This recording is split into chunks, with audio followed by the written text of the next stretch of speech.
Welcome back to Gear Up Windows YouTube channel. In this video, we will guide you on how to clear browsing data in Edge on Windows 11 or 10 PC.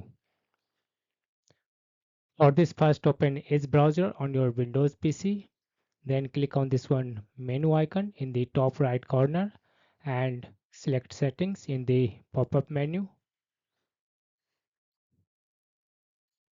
In Edge settings, select privacy, search and services in the left sidebar. On the right, scroll down to find this one clear browsing data section.